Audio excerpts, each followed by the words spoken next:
हम परमेश्वर के वचन में से पढ़ेंगे भजन 1 और उसका 3 पद। भजन 1 और उसका 1 से पढ़ दे। क्या ही धन्य है वह पुरुष जो दुष्टों की युक्ति पर नहीं चलता और न पापियों के मार्ग में खड़ा होता और न ठट्ठा करने वालों की मंडली में बैठता है, परंतु वह तो परमेश्वर यहोवा की व्यवस्था से प्रसन्न रहता और उसकी व्यवस्था पर रात दिन ध्यान करता रहता है। वह उस वृक्ष के समान है। वह उस वृक्ष के समान है। ध्यान से सुनिएगा, जो ऊपर 2 बातें लिखी गई है, अगर आप ऐसा करेंगे तो, आप दुष्टों की युक्ति पर नहीं चलेंगे तो, आप पापियों के मार्ग में नहीं खड़े होंगे तो, आप ठट्ठा करने वाले लोगों के बीच में नहीं बैठेंगे तो, आप बुराई करने वालों के बीच में नहीं बैठेंगे तो, आपके कान बुराई सुनने के लिए तैयार नहीं होंगे तो, ये जो तो शब्द है ना,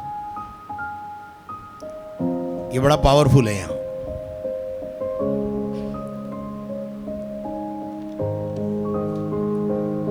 आप परमेश्वर की संगति से प्रसन्न होंगे तो, आप ध्यान करने वाले व्यक्ति होंगे तो, उस वृक्ष के समान होंगे जो बहती नालियों के किनारे लगाया गया है। अब जब नाली की बात करते हैं तो भारत के अंदर हम इस नाली की बात करते हैं, लेकिन बात है ये इज़राइल की, जहां ये लिखा गया है। और जब मैं इसको पढ़ रहा था तो मैं इसकी गहराई में गया, और जब मैं इसकी गहराई में गया तो ये जो नाली शब्द है ये नहर से संबंध रखता है। काय से संबंध रखता है? नहर से संबंध रखता है। और एक अजीजों, हर नहर का नदी या झील के साथ संबंध होता है। अब आप देखते हैं कि इंदिरा गांधी नहर जो बीकानेर के पास से होकर गुजरी, उस नहर का किसी न किसी नदी से संबंध है, और वो नदी का पानी किसी अन्य क्षेत्र तक पहुंचाना है, इसलिए नहर का इस्तेमाल किया जाता है। हालेलुया। और परमेश्वर का वचन हमें बताता है कि उस वृक्ष के समान है जो बहती नहरों के किनारे या नालियों के किनारे लगाया गया हो। जो बहती नाली के किनारे लगाया गया हो, नहरों के किनारे लगाया गया हो, अर्थात मैं अगर यूं कहूं कि जहां पानी की बहुतायत हो वहां अगर रोपा गया है तो वो पेड़ कभी भी सूखेगा नहीं। कोई तो बोले हालेलुया, हालेलुया। सवाल यह है कि अगर आप एक पेड़ है मान लीजिए, तो आप रोपे कहां गए हैं? आप लगाए कहां गए हैं? क्या आप मेरे साथ हैं? आपको मेरी बात समझ में आ रही है?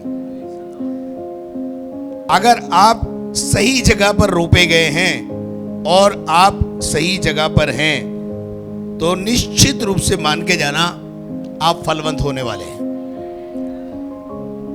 लेकिन अगर आप सूखी भूमि पर, ऊसर भूमि पर बो दिए गए हो, जहां पानी नहीं है, जहां आपको रोज खाद नहीं मिल रही है, तो आप समझ सकते हैं कि आपकी स्थिति आने वाले समय में क्या होगी। आप उस सूखे पेड़ के समान हो जाएंगे जिसे कभी पानी ना मिला हो, जिसे समय पर खाद और समय पर बागवानी करने वाला बागवान ना मिला हो। आप मेरे साथ है? समझ में आ रहा है कुछ? मैं किस और ले जा रहा हूं आपको? ये सब बातें एक जीवित अच्छी कलीसिया के बारे में बताती है। आप कहां रोपे गए हो? क्या आपका बागवान आपको बार बार पानी पिला रहा है? क्या आपको पानी मिल रहा है? क्या आपकी बागवानी ठीक रीति से की जा रही है? क्या आपकी कटाई छटाई समय पर हो रही है? अब जब बागवानी करता है तो जब पेड़ लगाता है तो उसके आजू बाजू कुछ जंगली पौधे लग जाते हैं। उन जंगली पौधों को समय समय पर उखाड़ना, और अगर उखाड़ा नहीं गया तो वो पेड़ को नुकसान पहुंचना तय है। तो एक अच्छा बागवान मिलना यह भी यहोवा की ओर से होता है। कुछ मुंह ऐसे होते हैं जो अच्छे खासे बागवान को छोड़ के चल देते हैं। उनको समझ भी नहीं आता है कि ये मेरी कटाई क्यों कर रहा है, मेरी छटाई क्यों कर रहा है, मेरे आजू बाजू जो दूसरे पेड़ उगना मांगते हैं उनको उगने क्यों नहीं दे रहा है। वो क्या सोचता है मालूम है, ये चिढ़ते हैं मेरे से, पर चिढ़ते नहीं है। वो जो जंगली पौधे हैं ना, वो तुझे फलवंत नहीं होने देंगे, इसलिए बोलते हैं बुराई करने वालों से दूर रहे। नहीं आ रही समझ में? आएगी थोड़ी और थोड़ा और गहरे में चलेंगे तो समझ में आएगा। तो बाइबल का अंदर एक आयत लिखी है, पढ़िएगा जरा, भजन 92 और उसका 12 से 15 तक पढ़ेंगे। ध्यान से सुनिएगा क्या लिखा है। धर्मी लोग खजूर के समान फूले फलेंगे। आप धर्मी हैं? आप धर्मी हैं?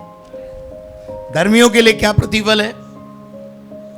धर्मी का प्रतिफल क्या है? दीर्घायु से तृप्त होगा। खजूर की नाई बोलो फूलेगा फलेगा, आंधी और तूफान में खड़ा रहेगा। ये धर्मी की क्वालिटी है। लेकिन कौन सा धर्मी? जरा आगे पढ़ेंगे, पढ़िए।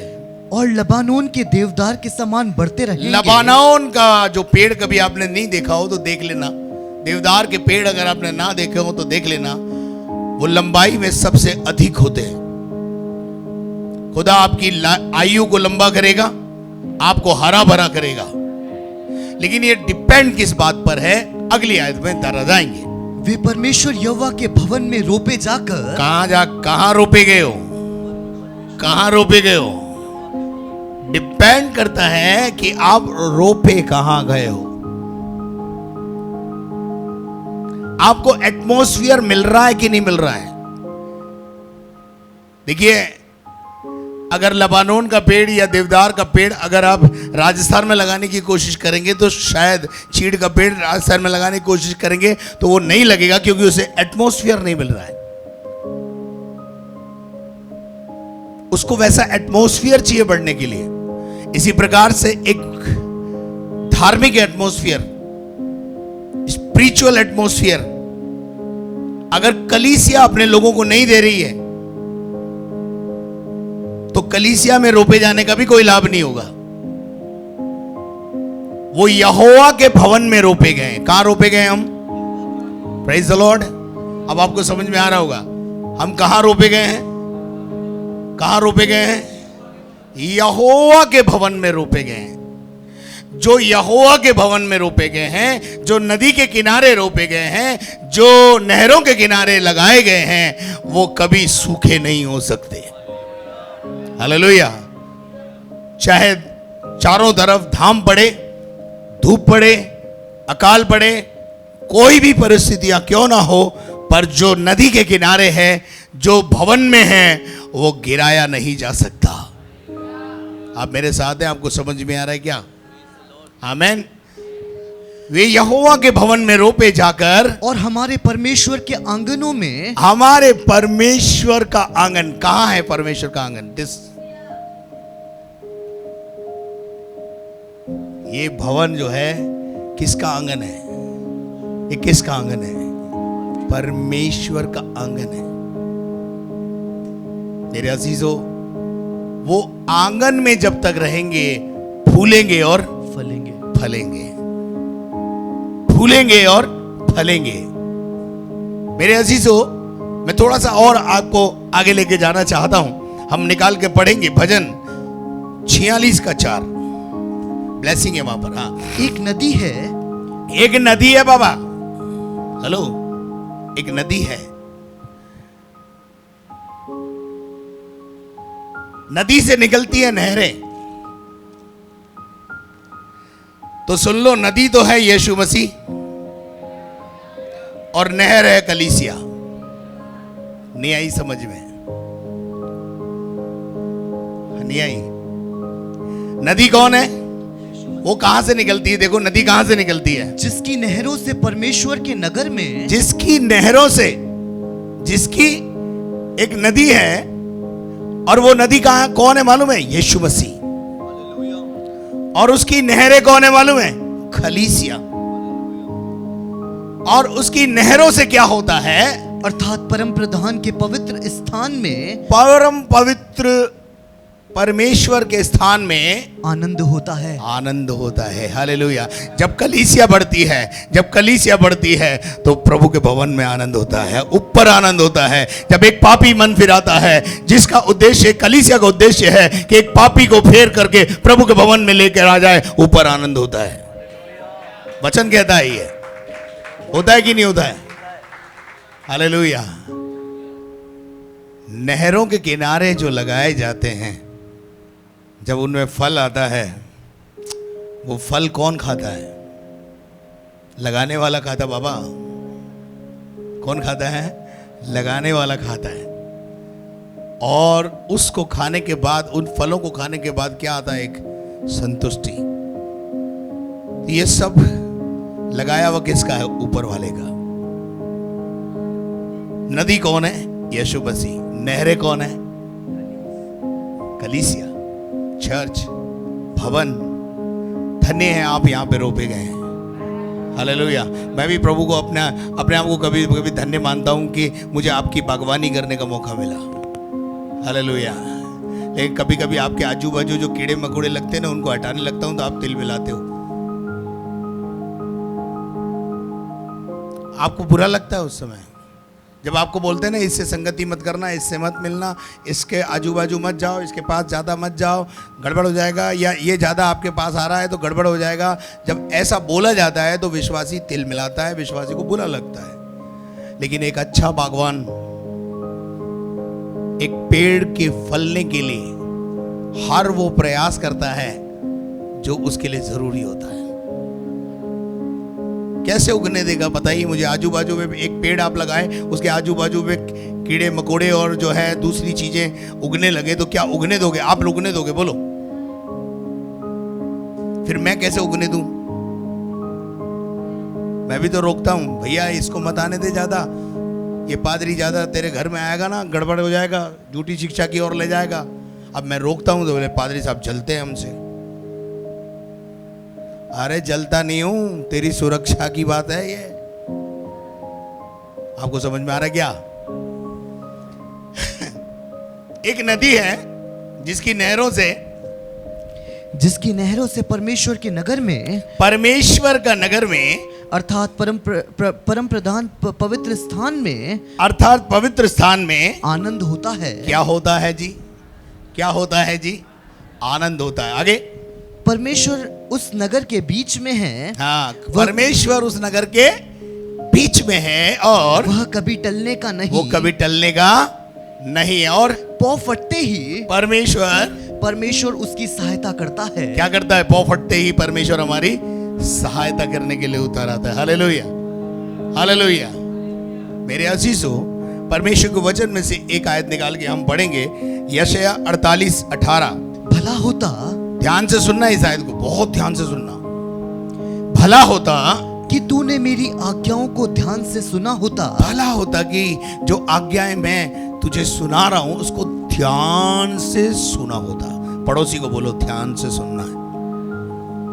आमीन। क्योंकि उसमें आपकी भलाई है, आपके परिवार की भलाई है। और क्या लिखा है? तब तेरी शांति, तब तेरी शांति। शांति, शांति। घर में जो शांति नहीं है ना, इसलिए नहीं है कि तुम यहोवा की आज्ञाओं को ऊपर ऊपर सुनते हो, ध्यान से नहीं सुनते हो। घर में अशांति का कारण क्या है? यहोवा की आज्ञाओं को ध्यान से नहीं लेना, नहीं सुनना। अब यहां लिखा है तब तेरी शांति नदी के समान। नदी कैसी होती है? नदी का पानी क्या होता है मालूम है? बहता हुआ पानी होता है। आप देखा कभी नदी को? देखा कभी रुकती है नदी? मैं सूखी नदी की बात नहीं कर रहा हूं, मैं राजस्थान की सूखी नदियों के लिए बात नहीं कर रहा हूं, जरा पंजाब की नदियों की बात करो। हालेलुया। हम तो कोशिश कर रहे हैं कि राजस्थान में भी पंजाब की तरह नदियां बहने लगे। हालेलुया। हाँ, समझने वाले समझ लो। हाँ, पढ़ो। तब तेरी शांति नदी के समान, तब तेरी शांति नदी की नाई, और तेरा धर्म और तेरा धर्म समुद्र की लहरों के समान होता। तेरा धर्म कैसा हो जाएगा? समुद्र की लहरों के समान होगा। हालेलुया। क्या आप मेरे साथ हैं? तो करना क्या है? आज्ञा को ध्यान से सुनना। जब प्रभु की आज्ञा है तो मांस और लहू से सलाह नहीं लेना। अच्छा जी, बीवी से पूछूंगा। अब्राहम को जब परमेश्वर ने कहा ए उठ, अपने बेटे को लेकर कुर्बान कर दे, उसने बीवी से सलाह ली। आपका प्रॉब्लम है, आप अपनी बीवी से सलाह लेते हो, आप अपने पति से सलाह लेते हो। मामला काहे का है? प्रभु का। मैं पति से पूछता हूं तो पत्नी से सलाह लेके दारू पीता है। कितनी पत्नियां ऐसी हैं जिनके पतियों ने आपसे सलाह ली कि भाई आप दारू पी लिया करो। मैं दारू पी लूं क्या? बुरे काम में कोई सलाह नहीं लेता, अच्छे काम के लिए सलाह लेता है, और वो भी उससे जो शारीरिक है, संसारिक है। आत्मिक लोगों से सलाह लेना है। पौलुस कहता है गलतियों 1:16 में, जब उसकी इच्छा मेरे जीवन में हुई कि परमेश्वर यीशु मसीह को मेरे जीवन के द्वारा प्रकट करे, तो उसने मेरा शरीर मांगा, तो मैंने मांस और लहू से सलाह नहीं ली। आज प्रभु आपसे सुबह एक सवाल करता है, क्या मेरी सेवा में मेरी महिमा का कारण बनेगी? मेरी महिमा का कारण बनेगा तो हम क्या बोलते हैं मालूम है? अच्छा, मैं घर में बात करूंगा। मिनिस्ट्री में जाने की बात होती है तो हम घर में बात करते हैं। कई बार मैंने पूछा पादरियों से, आप वहां जाओगे? पूछता हूं, वाइफ से पूछता हूं ब्रदर, और वाइफ ने मना कर दिया तो नहीं जाएंगे। फिर अपनी जिंदगी के कीमती समय बर्बाद कर रहे हैं। किसकी सलाह के कारण? मांस और लहू की सलाह के कारण। पौलुस कहता है मैं जब मसीह की बात आती है तो मैं किसी से सलाह नहीं लेता हूं। इसीलिए वो 13 किताबें लिख पाया बाइबल में। अगर वो मांस और लहू से सलाह लेने वाला होता तो शायद एक भी पत्री नहीं होती, जैसे यहूदा इस्करियोती की पत्री नहीं है, क्योंकि वो हमेशा होल थिंग इज भैया में फंसा रहा।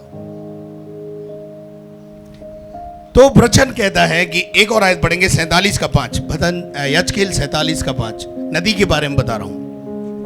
तब फिर उसने 1000 हाथ मापे, और ऐसी नदी हो गई, एक ऐसी नदी हो गई जिसके पार मैं ना जा सका। क्या हो गया?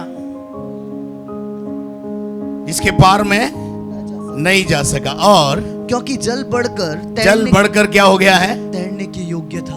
पहले शुरुआत में ये दौर कहां से चालू हुआ? टकने से। और जैसे जैसे हम उस नदी के अंदर आगे बढ़ते चले गए, हम डूबते चले गए। क्या आप मेरे साथ हैं? इस नदी के अंदर क्या लगाना है मालूम है? गोते लगाना है। एनोश भाई एक गीत गाते हैं, आधा नहीं पूरा पूरा डूबना है, पूरा पूरा। आमीन। खैर, एनीहाउ, आखिरी बात बोल करके अपने कथम को विराम दूंगा। पढ़ेंगे हम यिर्मयाह नबी की किताब 17 अध्याय उसके 5 पद से।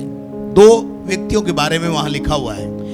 परमेश्वर यहोवा यूं कहता है, श्रापित है वो पुरुष जो मनुष्य पर भरोसा रखता है, और उसका सहारा लेता है, जिसका मन यहोवा से भटक जाता है। जो भटके हुए लोग हैं ना, वो लोग जो मनुष्य का सहारा लेते हैं। परंतु आगे क्या लिखा है? वह निर्जल देश के अधमरे पेड़ के समान होगा। निर्जल देश, निर्जल का मतलब क्या हुआ मालूम है? देयर इज नो वाटर, सूखा ऊसर भूमि। आप मेरे को एक बात बताइए, जहां ऊसर भूमि है या पानी नहीं है, क्या वहां आप खेती कर पाएंगे? क्या वहां अगर आप बीज बोएंगे तो फ्लोरिश हो पाएंगे? क्या आपका बीज उग पाएगा? हेलो, पेड़ बन पाएगा? पेड़ में फल लग पाएगा? बीज क्यों बोया जाता है? पेड़ के लिए। पेड़ क्यों लगाया जाता है? फल के लिए। जिस उद्देश्य से बोया गया वो अगर नहीं हुआ तो क्या फायदा हुआ? वो उस पेड़ के समान है जो निर्जल देश में लोनछाई भूमि पर लगाया गया। लोनछाई का भी मतलब वही है, ऊसर भूमि, कंकर पत्थर से भरी हुई भूमि जो बीज को नष्ट कर देती है, उगने नहीं देती है। मेरे अजीजों, उसके बाद क्या लिखा पढ़ो। अधमरे पेड़ के समान होगा। कौन सा पेड़? कौन सा पेड़? आप अधमरा बनना पेड़ बनना चाहते हो या फलवंत पेड़ बनना चाहते हो? फलवंत बनना चाहते हो? वाह, वेरी गुड। तो थोड़ा मैं जब खुरपी उर्पी लगाऊं तो लगाने दिया करो, नाराज मत हुआ करो। बहुत से लोग नाराज होते हैं, पादरी साहब बहुत टोकते हैं, बहुत टोकते हैं, बहुत टोकते हैं। हम परेशान हैं इस पादरी से। क्या करूं, परेशान है तो है। आगे क्या लिखा है पढ़िए। और कभी भलाई न देखेगा। क्या नहीं देखेगा? क्या नहीं देखेगा? तो कहां रोपना है अपने आप को? कहां रोपना है अपने आप को? अरे जोर से बोलो ना, कहां रोपना है? नदी के किनारे, नहरों के किनारे, यहोवा के भवन में रोपे जाने वाला लबानोन के वृक्ष के समान हो जाता है, फलवंत होता है, निष्फल नहीं रहता, सक्सेस आती है उसकी लाइफ में। इफ यू वांट सक्सेस, रोपे जाओ प्रभु के भवन में, पड़े रहो प्रभु के भवन में, प्यार करो प्रभु के भवन से, प्यार करो उसकी आज्ञाओं से, उसके नियमों से, उसकी विधियों से। आगे क्या लिखा है ब्रदर, जरा पढ़ी। धन्य है वह पुरुष। अब सुनिए ध्यान से, ब्लेसेड है वो पुरुष जो परमेश्वर यहोवा पर भरोसा रखता है। किस पर भरोसा रखना है? यहोवा परमेश्वर पर। और जिसने परमेश्वर को अपना आधार माना हो। ओ, आपका आधार कौन है? आपकी डिग्री, डिप्लोमे हैं? आपके डिग्री डिप्लोमे आपको नौकरी नहीं दे पा रहे हैं? दे पा रहे हैं क्या? बताइए ना। आपकी औलाद को, आपके बच्चों को आप इंजीनियरिंग करा रहे हैं, डॉक्टर बना रहे हैं, डिग्रियां लेके बच्चे क्या कर रहे हैं? घूम रहे हैं। अरे हाँ या ना? तो आपका भरोसा किस पे मालूम है? यहोवा परमेश्वर पे होता तो आपके बच्चे नौकरी में होते। हमारा भरोसा डिग्रियों पे, डिप्लोमे पर है। तो मैं आपको कहना चाहता हूं, अपनी डिग्री और डिप्लोमे में से अपना भरोसा हटाकर यहोवा के ऊपर भरोसा रखना शुरू करो। कल नौकरियां आपके पीछे दौड़ेंगी। हालेलुया। जब तक तुम्हारा भरोसा संसार और संसार की चीजों पर और संसारिक बातों पर रहेगा, यू विल नॉट सक्सेस, आप सफलता को प्राप्त नहीं करेंगे। लेकिन जिस दिन आपका भरोसा यहोवा पर होगा, सफलता आपके पीछे दौड़ेगी। पहले उसके राज्य और धर्म की खोज कर, ये नौकरी, फोकरी और छोकरी सब तेरे पीछे दौड़ेंगे। जिसके पीछे तू दौड़ रहा है ना, अभी नौकरी के पीछे भाग रहा है, छोकरी के पीछे भाग रहा है, पता नहीं कहां कहां भाग रहा है। अरे भागना बंद कर, खुदा के पीछे भाग, बेस्ट देगा खुदा तुझे। आमीन। आगे पढ़ो क्या लिखा है। वह उस वृक्ष के समान होगा। वो उस पेड़ के समान है, वो उस पेड़ के समान है जो नदी के किनारे लगा हो। कहां लगा है? आ गए अपन वापस वहीं पे।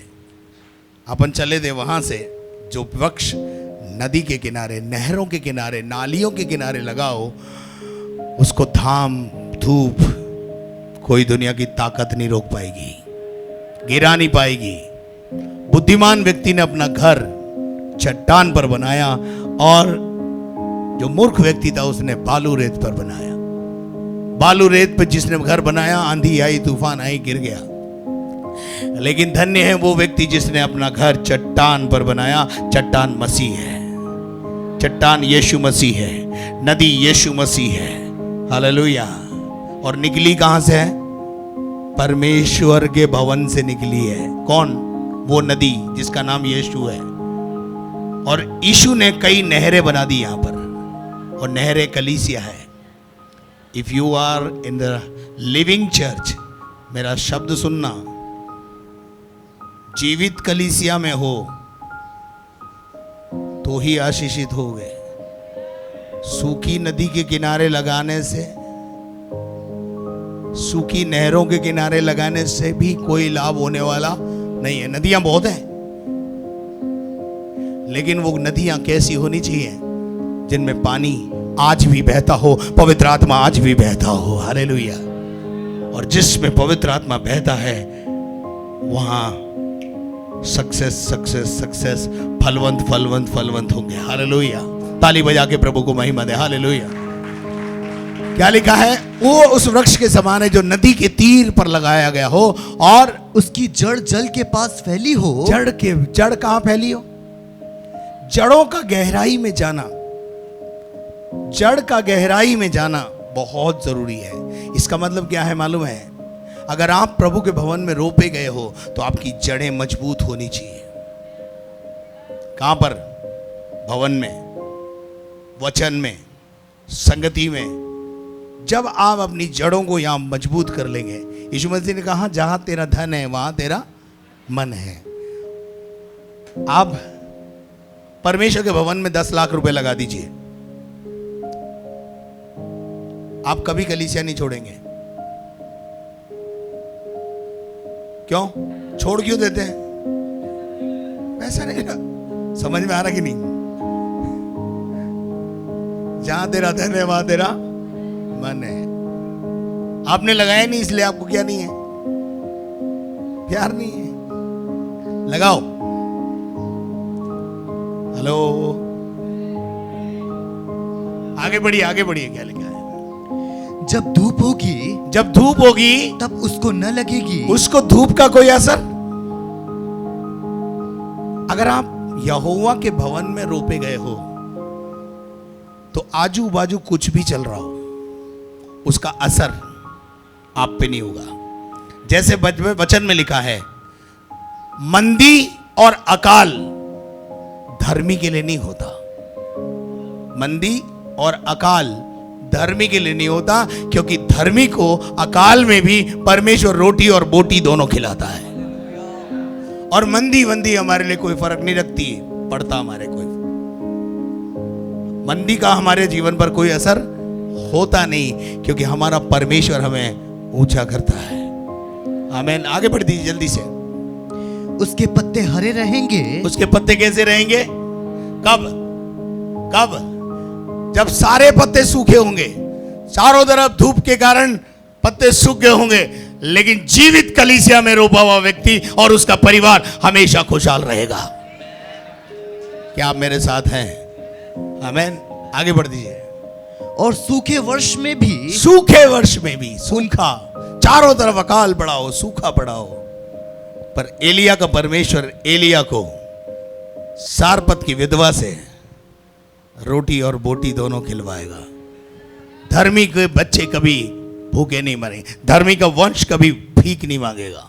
धन्य है आप जो यहां रोपे गए हैं। एक नदी है जो कहां से निकली है?